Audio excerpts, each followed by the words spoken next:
नमस्कार और आज जो हम समझने वाले हैं वो ये समझने वाले हैं कि हमको किसान को क्या बोलना है। हम किसान के बारे में बात करें, प्रोडक्ट है ठीक है, पर हम किसान को क्या बताना चाहते हैं। किसान को मैंने जैसे आपको बताया, उसको एक ही प्रॉब्लम है। किसान दो ही चीजें मार्केट में ढूंढ रहा है। क्या क्या ढूंढ रहा है? या तो दवाई या तो खाद, ठीक है ना। वो क्यों ढूंढ रहा है हमको भी मालूम नहीं है, क्योंकि ना तो किसान को दवाई की जरूरत है, ना किसान को खाद की जरूरत है। पर पॉइंट ये है कि पहले किसान को, उससे पहले उसकी जमीन के बारे में बताना बहुत जरूरी है। किसान अपनी जमीन को भूल गया है। ऐसा नहीं कि किसान को मालूम नहीं है, हर एक किसान को मालूम है कि मेरे जमीन है, पर किसान अपनी जमीन को भूला है। तो पहले हम ये समझेंगे कि हमारी जमीन क्या है। कभी भी किसी को प्रोडक्ट बेचने से नहीं बिकता है। कब बिकता है प्रोडक्ट? जब उसको उसकी प्रॉब्लम मिलती है तब। सही है कि नहीं? नीड क्रिएट होना मतलब कि एक जरूरत क्रिएट होना इस बिजनेस का एक पार्ट होता है, या हर एक बिजनेस का एक पार्ट होता है। अगर किसी की कोई चीज जरूरत है तो वो उसको खरीदेगा कि नहीं खरीदेगा? यस, वो खरीदेगा। जिस आदमी की जो जरूरत होती है वो उसको पक्का खरीदता है। पर किसान को उसकी क्या जरूरत है जब यही मालूम नहीं है, तो फिर वो क्या खरीदेगा? बताइए।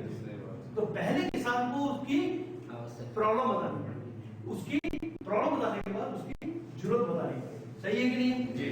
तो अपन समझ देखें, जमीन ये आपकी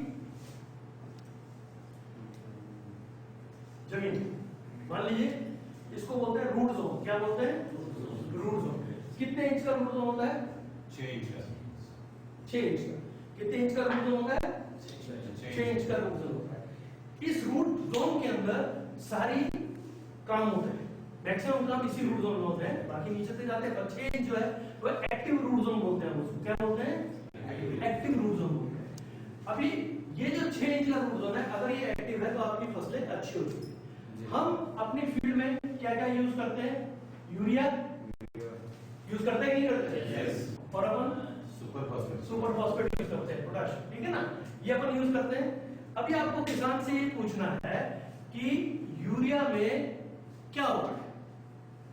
अभी आपको थोड़ा मालूम होगा क्योंकि आप ऑलरेडी सुन चुके हैं, पर वैसे किसान को ये पूछने से मैक्सिमम किसान को ये मालूम नहीं है कि यूरिया में क्या होता है। तो अगर वो बोलता है नहीं मालूम, तो किसान को ये मत बोलो कि तेरे को क्यों नहीं मालूम। ऐसा कुछ नहीं है, किसान को बेचारे को नहीं मालूम है, तो उसको बताओ कि यूरिया कितना होता है इसमें नाइट्रोजन होता है। कितने परसेंट होता है?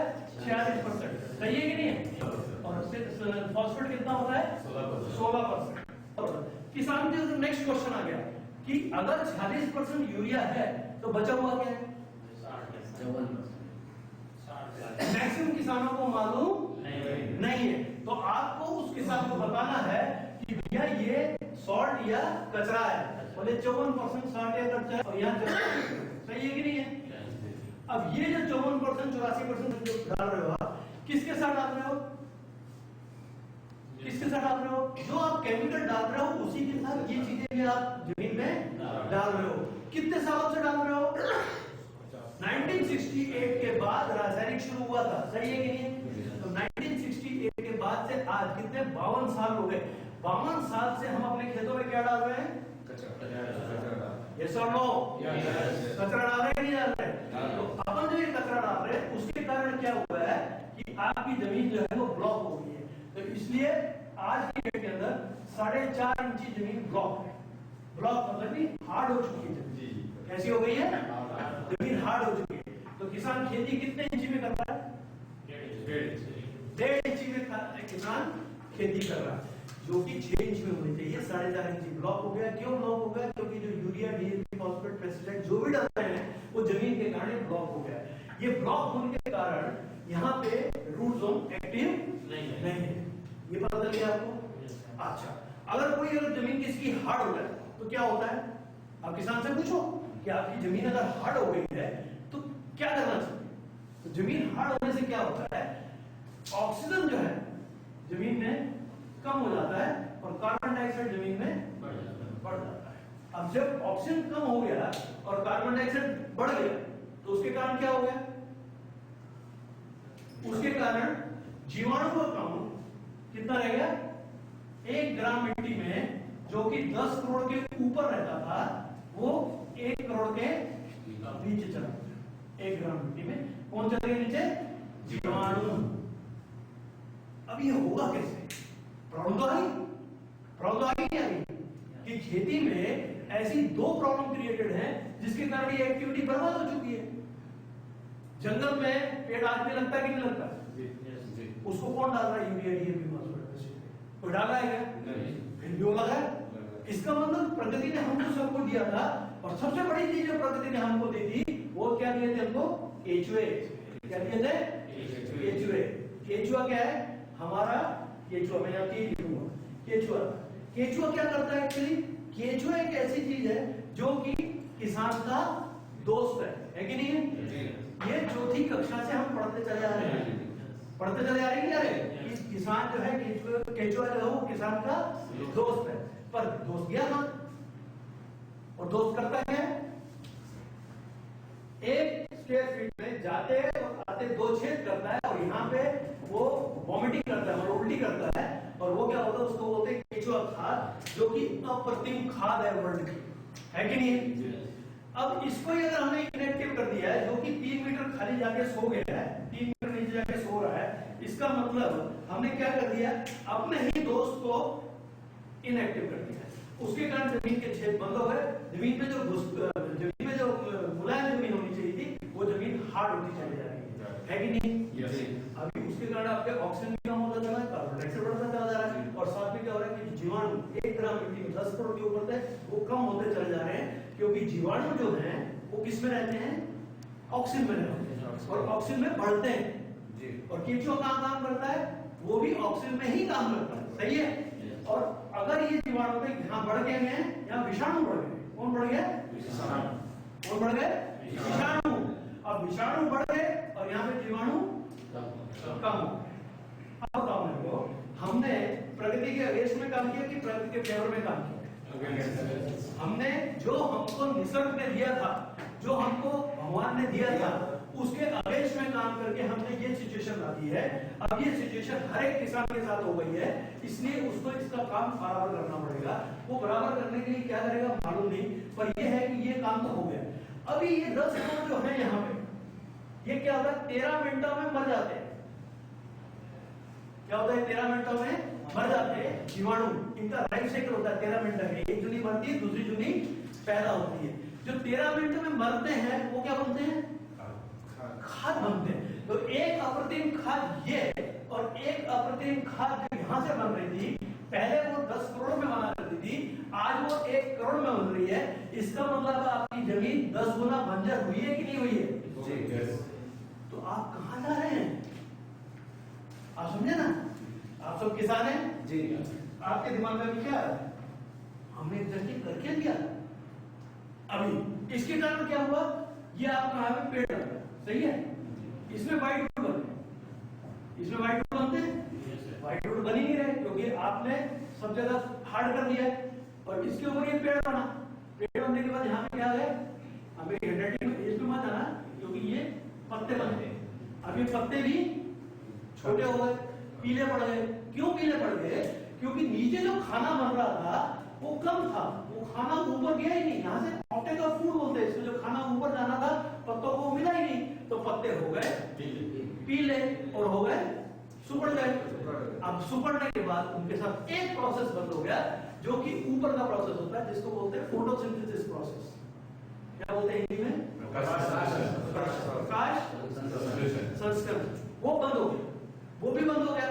अभी ये जब बंद हो गया तो यहाँ पे भी खाना बनना बंद हो गया, कम हो गया, तो फूल कम हो गए, फूल कम हो गए तो फल कम हो गए। तो हमने किया क्या एग्जैक्टली? हमने सारा काम उल्टा किया कि नहीं किया जी? और हम जैसे ही निसर्ग के उलट गए तो निसर्ग ने क्या किया? हमारे को जो आउटपुट देना था वो भी कम कर दिया। तो आज हर एक किसान प्रॉब्लम में है क्योंकि हर एक किसान के पास आउटपुट भी कम आता है और हर एक किसान के पास उतना अच्छा खाना भी नहीं मिलता है, और जो खाना आता है वो पूरा केमिकल से भरा हुआ आता है। वो लोग हम लोग खाते हैं और हम कहाँ जाते हैं? बीमार पड़ते हैं और हम डॉक्टरों को अमीर करते हैं।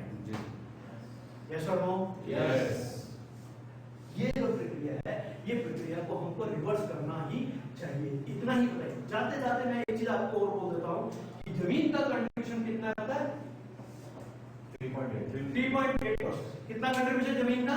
3.8%। 3.8% यहाँ पे कंट्रीब्यूशन है, जो मैं बता रहा हूँ कि ऑक्सीजन बढ़ना और कार्बन डाइऑक्साइड कार्बन से बढ़ना और ऑक्सीजन का होना, उसके कारण उसका कंट्रीब्यूशन केवल 3.8 है। ये मेरे को प्रोसेस उल्टा करना है, पर ये प्रोसेस इंपॉर्टेंट है।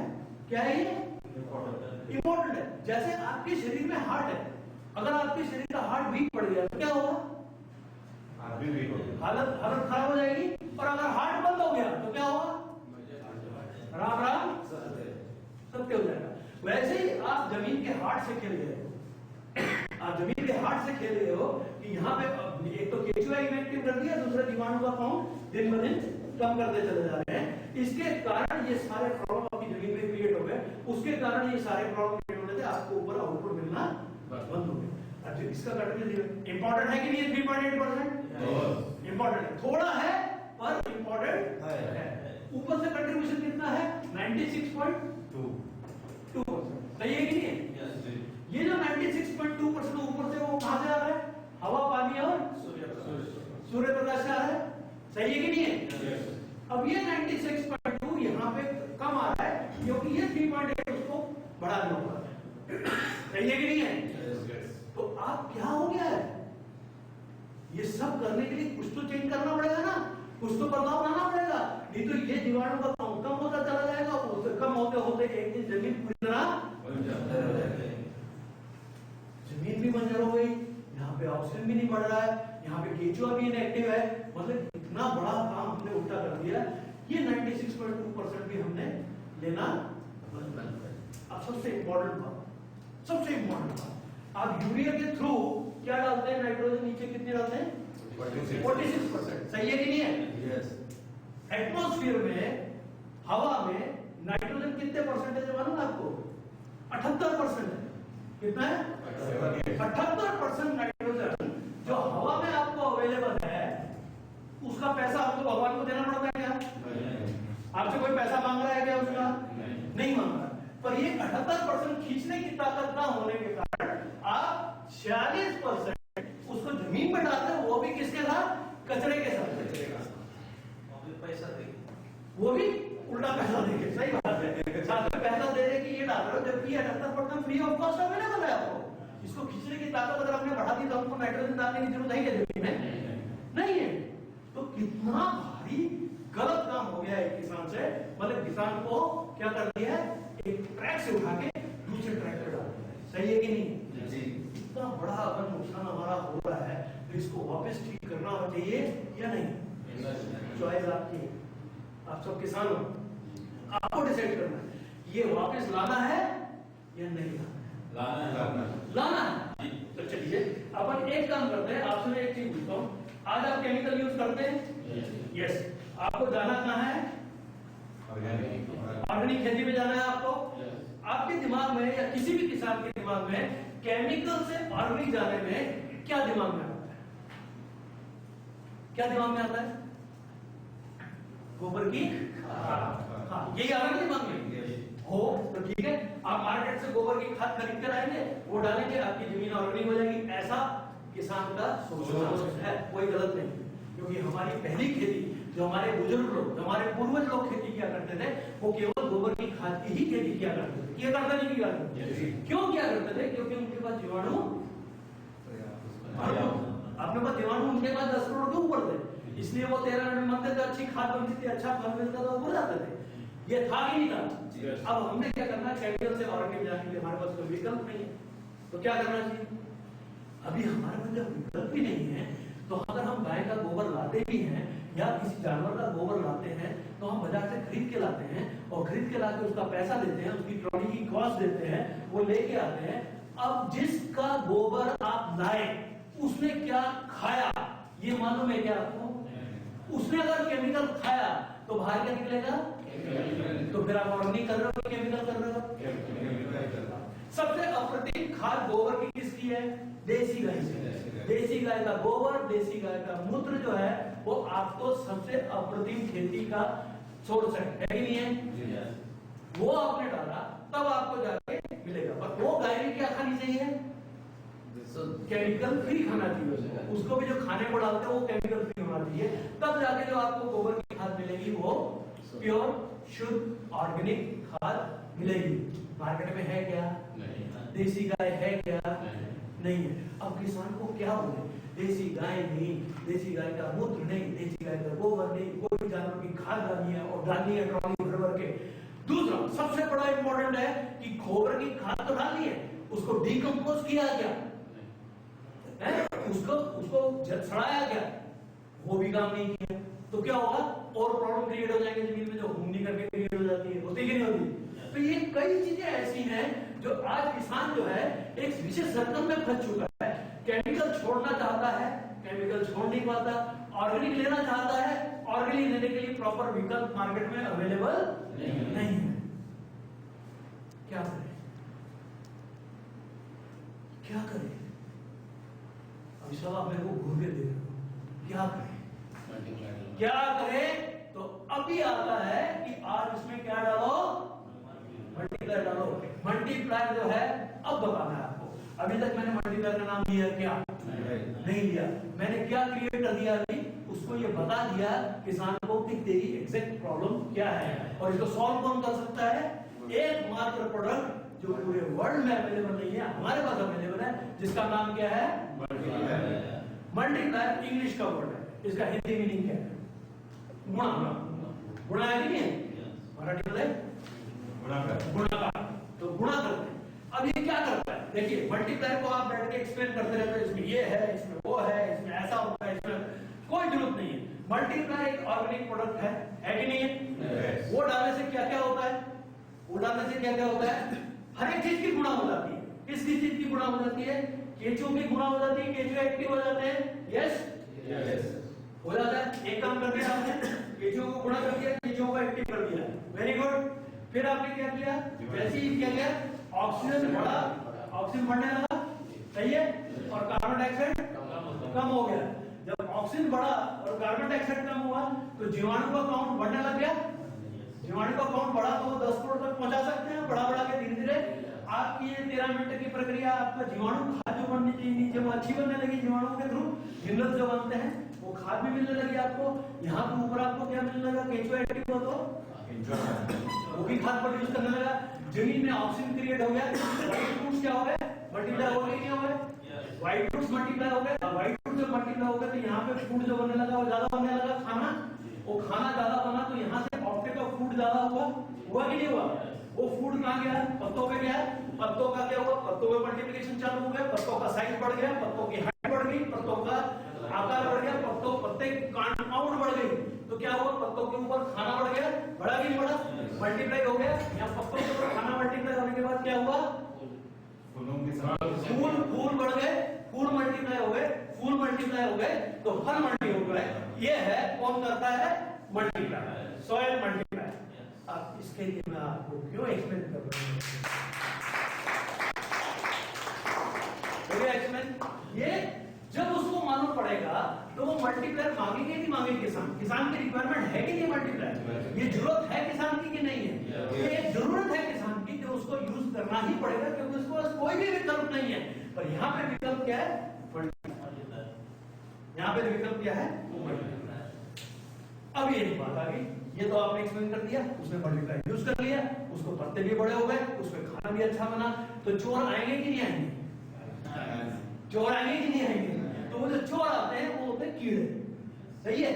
दो ही प्रकार के कीड़े होते हैं, एक सॉइल बोर्न, एक एयरबोर्न। सॉइल बोर्न कीड़े कैसे सॉल्व हो जाएंगे? जब आपका ये विषाणु मरने लगे, ये क्या होता है कि कार्बन डाइऑक्साइड बड़े कम हो जाएगा तो विषाणु क्या हो जाएंगे? कम हो जाएंगे, और जीवाणु क्या हो जाएंगे? बढ़ जाएंगे। ऐसा होगा कि नहीं होगा? जब ये प्रक्रिया उल्टी हो जाएगी तो अपने आप यहाँ के कीड़े जो है वो कम हो जाएंगे, नहीं हो जाएंगे जमीन के, और जमीन के कीड़े कम होंगे तो अपने आप आपकी जमीन उपजाऊ हो जाएगी, नहीं हो जाएगी? हो जाएगी। अब जमीन की उपजाऊ होने की वजह पत्तों के ऊपर कीड़े हैं, उसके ऊपर आपका कंट्रोल नहीं है। उसको कंट्रोल करने के लिए कुछ नहीं है, हमारे पास 3 प्रोडक्ट हो रहे हैं, ऑल क्लियर, नारायण स्तर और स्प्रे पर। 5 ml all clear, 5 ml Narayan स्तर, 2 ml स्प्रे पर। कीड़ा आने से पहले स्प्रे मारो, 15-15 दिन के 2 स्प्रे मारो, उससे भी। तो आप जो हम बेच रहे हैं मार्केट के अंदर, वो आपको क्या दे रहे हैं? मल्टीपैरेट खाद नहीं है, वो खाद बनने की प्रक्रिया चालू कर देता है। और जो all clear nitrogen spray plus है वो आपके पत्तों को प्रोटेक्ट कर देता है। जैसे कि आप अपने घर के अंदर चले जाते हो तो आप प्रोटेक्ट हो जाते हो, आपको कोई भी चीज नुकसान नहीं कर सकता, कोई एटमॉस्फेयर आपका नुकसान कर सकता नहीं। तो ये जब ये प्रोटेक्शन हो जाता है तो उसके बाद आपके कीड़े भी लगने लगेंगे। तो आपके खेत में तो कीड़े नहीं आएंगे, बगल वाले के खेत में आएंगे कि नहीं आएंगे मालूम। सबसे ज्यादा लास्ट जाते मैं आपसे पूछूंगा, कीड़े किसके ऊपर आते हैं? या तो खाना ज्यादा हो या खाना कुपोषित हो या वो प्लांट कुपोषित हो, सही के लिए। अगर आपकी जमीन कुपोषित है और आपका अगर ऊपर पौधा कुपोषित है तो उसमें कीड़े आएंगे नहीं आएंगे? 100% आएंगे। जब कुपोषित चीजों पे कीड़े आते ही हैं तो पहले काम क्या है हमारा कि उसका कुपोषण खत्म करो, उसको अच्छा खाना बनने की प्रक्रिया जमीन में भी चालू करो और पत्तों के ऊपर चालू करो, जिसके आपके फूल हेल्दी होंगे और आपके फल हेल्दी आएंगे।